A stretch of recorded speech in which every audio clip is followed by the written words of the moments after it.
Welcome. This is part 1 of chapter 23. In this chapter, we're going to look at the orchestral music of the late Romantic period. In the Romantic period, especially towards the latter half of the Romantic period, we start to see the golden age of concert halls. Okay, a lot of construction for large concert halls is being built, and we see in most major cities they're going to have a theater or a concert hall or an opera house.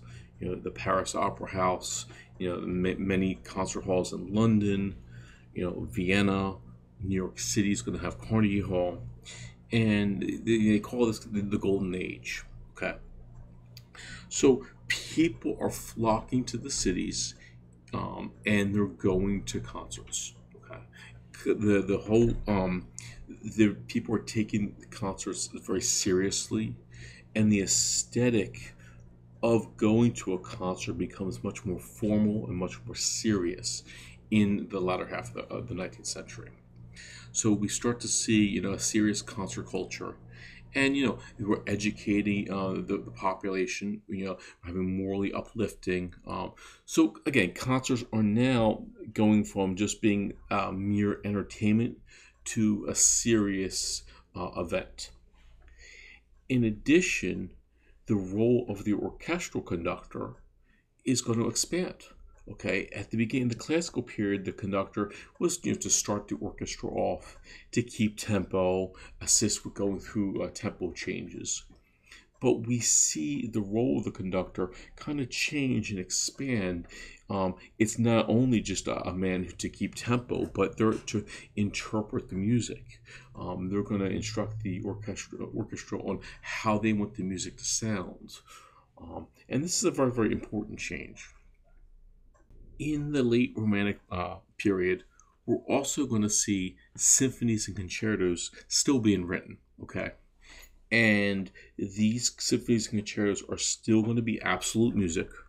They're not going to have any programmatic storyline to them. Okay, they're going to use classical structures, just like in the classical period. So symphonies are going to have that four movement structure. Usually the fast movement, a slow movement, a third movement, which could be a minuet or scherzo, and then a fast kind of finale movement. Concertos, there's still going to be three movements, but again, with symphonies and concertos, these movements are going to be much, much more longer in the Romantic period, and they're going to be much more challenging and complex. Okay. One thing to note is composers in the Romantic period, they're writing less symphonies and they're writing less concertos than in the classical period. Haydn himself wrote 104 symphonies. Mozart's writing 40, maybe 41 symphonies. Beethoven's writing 9, and then going forward in the Romantic period, most composers they might write 4 or 5. But most composers are not going to write more than 9 symphonies because of Beethoven's Ninth. It was so influential and epic. Composers they felt that this was a barrier that they didn't want to cross.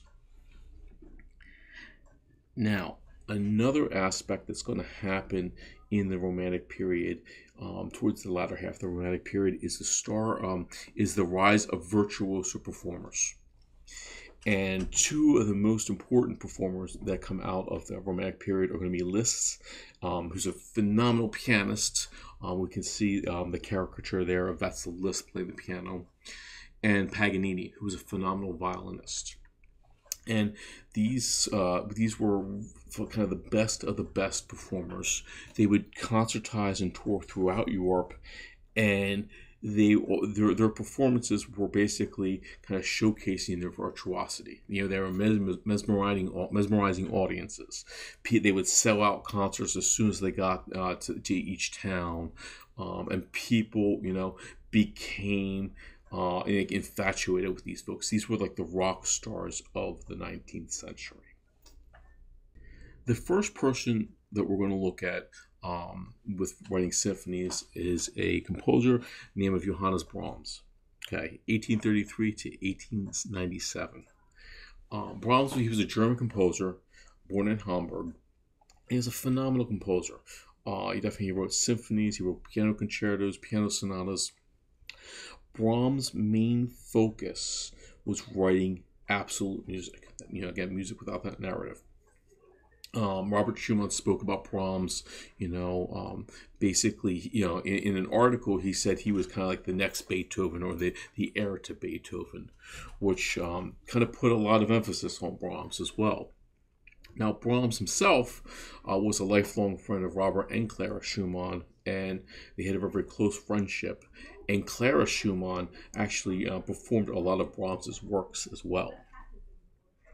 Now, when we talk about Johannes Brahms, um, he was a German composer, but he moves to Vienna, Austria in 1862, and he does spend the majority of his life in Austria. He was a very, very modest composer. He lived a very modest lifestyle, kind of very, very humble. He revered Beethoven and was humbled by this, Beethoven's legacy. Um, but keep in mind, as I said previously, he's a champion of absolute music. He's kind of a traditionalist. He wrote four symphonies, he wrote concertos, a ton of chamber music, piano sonatas, and he excelled in using or utilizing these traditional forms. Now, in general, one thing that he made his career at, he was a performer. He was a phenomenal pianist, and even a virtuoso pianist for early on. He did spend most of his life composing, and he was also a conductor. So the work that we're going to listen to is Brahms's Violin Concerto in D major. We're going to look at the final movement. It's in rondo form, and of course, the final movement it's a fast tempo. It's very, very bright and energetic, and really, really showcases the virtuosity of a violinist. It's going to have a lot of fast scales, and it's going to use a lot of these double stops. Now, the double stop is when you play a violin. When you bow on a string for a violin, you normally just bow one string at a time. If you play two strings at a time, you're going to get two sounding notes, and that's going to be a double stop. If you were to play three strings at a time, it would be triple. The piece itself is written for a very good friend of Brahms called Joseph Joachim, and it definitely was to showcase his talents. So let's go listen to a little bit. The first part is going to be a lot of the fast scales from this piece.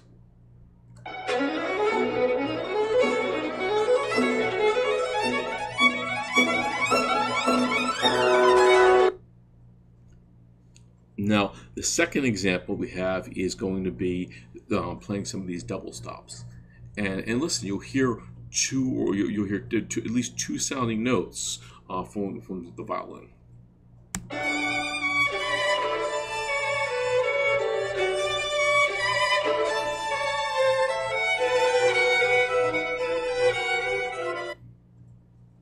So, and just to reiterate, so playing these double stops is extremely demanding for a violinist, and this final movement has them everywhere. So it's a very, very challenging piece for a violinist. Now, looking at the third movement to Brahms's Violin Concerto, we're going to look at some of the melodies from it. And the movement itself is in rondo form, so it's going to be that 5-part rondo where it's A, B, A, C, A. The first main melody uses all of these double stops and has a very lively gypsy rhythm to it. Let's listen.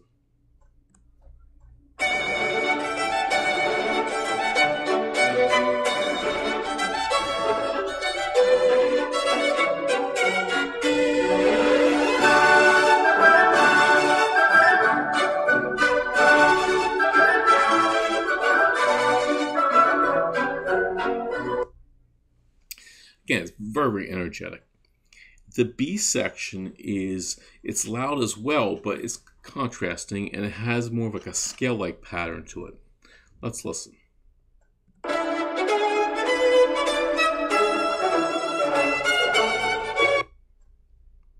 And then the C section is much, much more contrasting, where it's much more softer and more tuneful. Here's the C section.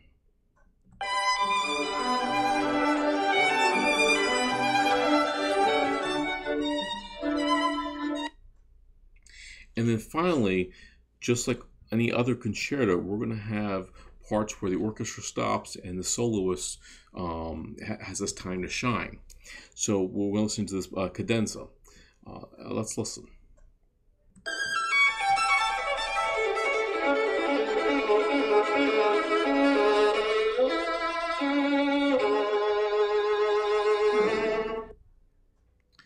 And then finally, we have a coda that incorporates a lot of the A theme, but it has like this march-like rhythm. Let's listen to it.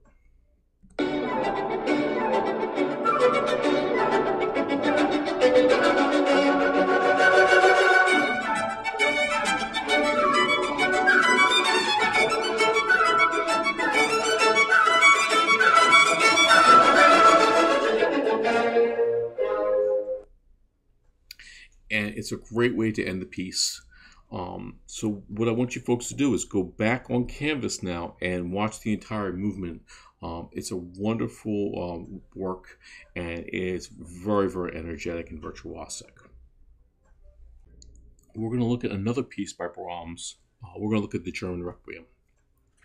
Now, the German Requiem, or Ein Deutsches Requiem, is different than any other Requiem that composers did up until this point. It was written in 1868, and what Brahms does is, he was bringing this, sacred Requiem Mass, which is a burial for the dead, and we looked at this in previous chapters. We looked at the Mozart Requiem we talked about, and, but he brings us into like the secular concert hall, okay? And a couple things that are different from the German Requiem versus ones that are Requiem masses that are in the past are, first off, Brahms chooses not to set that Latin text, so and he's not using the Catholic scriptures. He's using Protestant scriptures, and he sets the work in the vernacular, which is that language of the people. He sets the work in German, okay, which is his native language. And the tone of the Requiem also is completely different than the Requiems that had been written in the past. So the Requiem itself is kind of like this, he's writing this very warm and inviting tone to kind of console the listeners over who are grieving over the loss of a loved one. It's different than other Requiems written in the past, like Mozart's Requiem or the Cherubini Requiem. The Requiems that's using the Roman Catholic Mass and the Latin text, they kind of were much more darker. They were more about like the hell and brimstone, kind of fiery elements of like Revelations with like the Dies Irae text, and they were much more darker, more intense. Brahms takes a different approach to this. Again, as I said, it's to extends the sound of solace for those who've suffered over the loss of one's love. And it's no coincidence. One of his very good friends, Robert Schumann, had recently passed, and the death of his mother had passed as well, and that took a very big toll on him, which was probably the main main momentum for him to write this piece. And it's a gorgeous work. It's an hour long. It's in seven different movements, and we're going to listen to the middle movement of this. We're going to look at the fourth movement, which is entitled "How Lovely Is Thy Dwelling Place." The text is taken from the Psalm 84. Okay.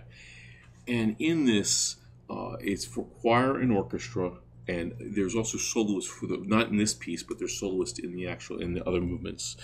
The first part, the text is going to be, "How lovely is thy dwelling place, O Lord of hosts."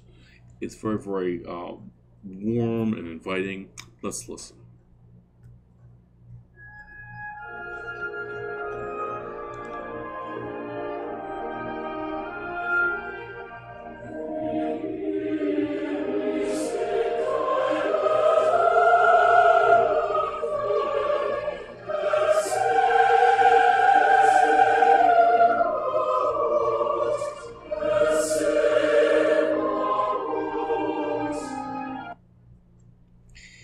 In the next section, the text changes where they praise you ever after.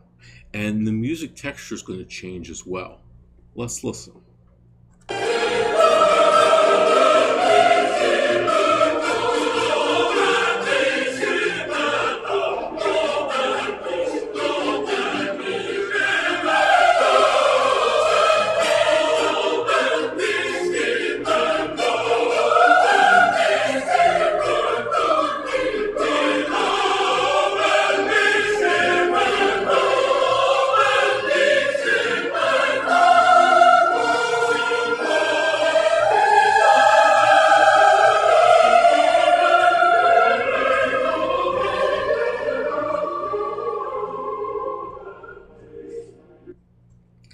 Again, that second section is much contrasting from the first section, definitely. The text changes, the mood of it is much more triumphant, and also it's polyphonic. The voices are interweaving each other, and they're independent of each other. So what I want you folks to do is to go back on Canvas and listen to the entire movement. Okay, it's going to start with the first section, the first example I played. It's going to go to the second example, where they praise you ever after, and then it's going to go back to the A section again. But it's a wonderful piece. This example is for choir and orchestra, and I have a great example on Canvas for you folks. This concludes part 1 of chapter 23, talking about the music of Johannes Brahms.